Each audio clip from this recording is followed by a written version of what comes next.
સુરતમાં દારૂના નશામાં અકસ્માત કરનાર એએસઆઈ સસ્પેન્ડ થયા છે। શનિવારે રાત્રે અકસ્માતની ઘટના બની હતી।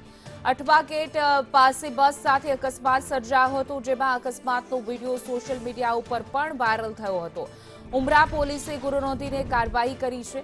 મોડી સાંજે આ સમગ્ર ઘટના બની હતી। ત્યારબાદ મોડી સાંજે સસ્પેન્શનનો આદેશ જાહેર થયો છે। પોલીસ હેડક્વાર્ટરથી આદેશ જાહેર કરવામાં આવ્યો છે। જે રીતે ચિકાર નશામાં પોલીસ કર્મચારી ઝડપાયો હતો, તેને લઈને એએસઆઈ સસ્પેન્ડ થયા છે। પોલીસે કામગીરી કરી છે અને આ કાર્યવાહીમાં એએસઆઈને સસ્પેન્ડ કરવામાં આવ્યા છે।